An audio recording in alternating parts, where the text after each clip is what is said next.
The First Coast's most accurate forecast from the First Coast News Weather Team, certified by WeatherRate, sponsored by AC Designs. Hello, everyone. I'm meteorologist Lee Southwick. Thank you for joining me on a Sunday evening. We are tracking storms, you can see them there on your screen, that are heading our way. And we will see some storms with a lower severe weather risk than what they're experiencing there by Monday afternoon and Monday evening, depending on where you are on the First Coast. And then behind it, just plain old steady rain. So we do have a weather impact alert in effect for tomorrow, 3 p.m. until 3 a.m. So Monday, 3 p.m. until Tuesday, 3 a.m. This system has been wreaking havoc across the country. I turned off the radar there just to show you all those flood alerts that are still in effect behind this storm system. Now it's moving through Georgia, and unfortunately, not only has it caused flooding, but it has spun up tornadoes. We've seen damage reports. And now it is weakening as it moves to the southeast. Right now, luckily, no severe thunderstorm warnings or tornado warnings out there. But what I want to show you here is you see that line that just moved across Macon with all that lightning flashing towards Augusta? So there's first some storms out ahead of the main steady line of rain. And those storms have the potential of being severe, though it's a low risk, when it moves into our area, mainly across southeast Georgia. And then notice behind it, you get another round of rain. That's the rain that's over Atlanta to Montgomery, up towards Athens, more of that steady rain that will then move over our area behind that initial line, bringing that just flooding threat, but it'd be a very localized flooding threat. So right now, if you're trying to enjoy your Sunday evening, not too bad out there. We are quiet. We are warm for this time of year. Today, we reached a record high of 90 degrees. So that ties the record that was set back in 1947.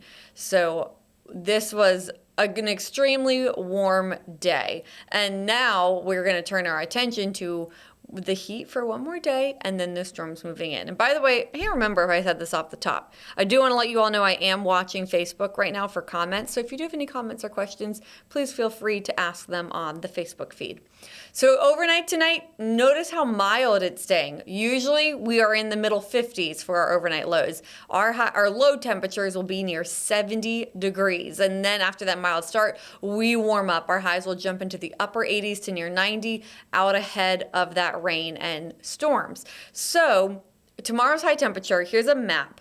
Notice Waycross, you stop at 83, and that's because likely you could get some cloud cover, some rain, maybe a thunderstorm that stops that peak afternoon heating because you're going to get the rain first. Meanwhile, places like the Jacksonville area, they have the ability there to continue to warm up towards 90 degrees. So a very warm day all across the First Coast, just warmer for some of you. We got a couple of 90s there popping up as well on the map. I believe that's 90 for Palatka too. So very warm day before the rain arrives. If you are going to the beach tomorrow, you can make it before the rain arrives, but please be aware that there is a moderate risk of rip currents tomorrow. Also burn time around 20 minutes, and it'll be breezy to windy with winds out of the south, 15 to 20 miles an hour.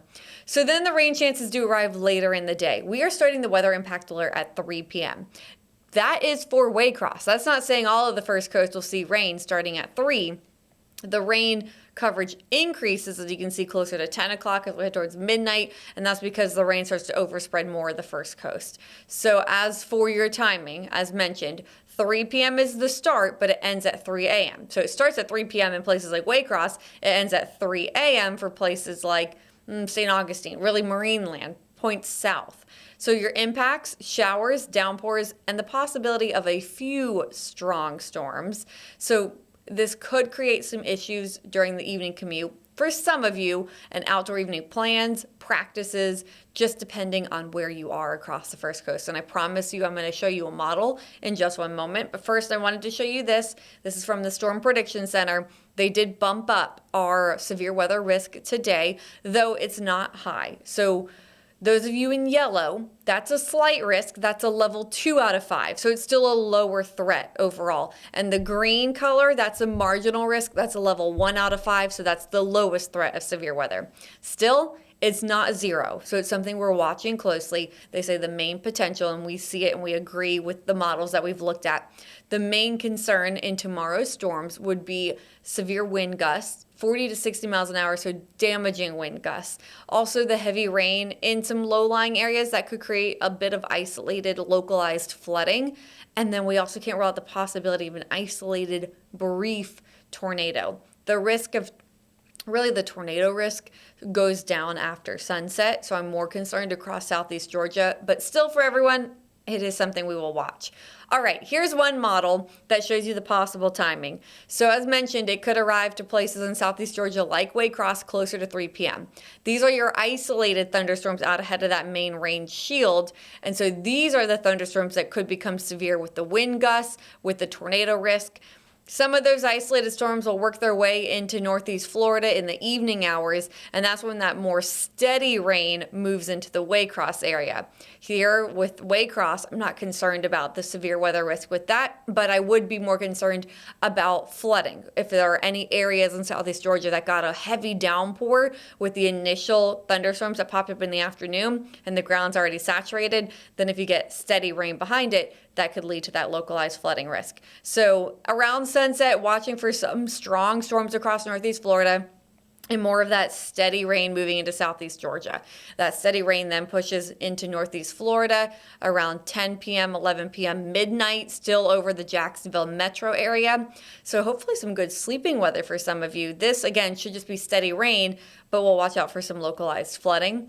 That rain then continues to push southeast. The line continues to fall apart into early Tuesday morning. So we can't rule out a few showers out there for our southern areas early Tuesday morning. But pretty much for everyone, the rain will be done. And notice those wind arrows coming down. That's the cooler air moving into the first coast. So Tuesday afternoon, our high temperature will be around 72 degrees. So we'll go from a high Monday near 90 to a high closer to 70 on Tuesday. So if you're going to the Clay County Fair, because I know a lot of people in our area heading that way, and you like the cooler air, more fair like weather, I would say. That starts on Tuesday, temperatures in the 70s. By Thursday, you're going to be near 80 again. But Monday, if you're heading out there tomorrow, it will be probably feeling hot for a lot of you with those temperatures near 90. Heat index values could actually be in the lower 90s, but we will be watching out for an evening shower. Now, our high temperatures at the airport, these are the numbers that you see on our 7-day forecast. Our temperatures dropping into the 70s on Tuesday, but lower 70s, and that is actually cooler than normal for this time of year. So we have spent several days well above average, near record heat. Again, today we tied that record high. Yesterday we hit 90 as well. Tomorrow will be close, and then we drop into the 70s. So hopefully a lot of you get to enjoy it, but it will be a little bit of I won't say a shock to the system, but you'll definitely notice that it's feeling cooler out there. Tuesday, Wednesday, Thursday. Friday we do get towards the 80s again, but I think another cool front moves through and kind of drops us back into the 70s on Saturday. So that cool front could bring rain Friday into Saturday, but then the cooler air arrives again over the weekend. So over the next 7 days, a bit of a roller coaster ride really over the next, I should say, 2 days, because we do have the weather impact alert on Monday. And again, it's for the afternoon, evening, and overnight hours. I'm going to quickly check Facebook to see if anyone has any questions.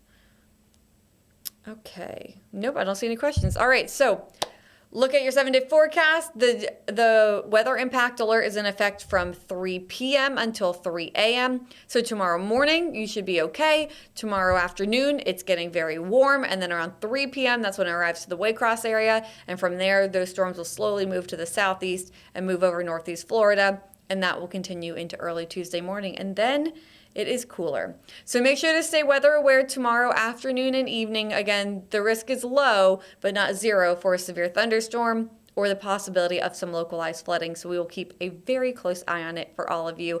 Make sure to tune back in tomorrow. Of course, we'll be bringing you updates throughout the day as we approach this weather impact alert and those storms approach the first coast. Thanks for joining and have a wonderful rest of your Sunday evening.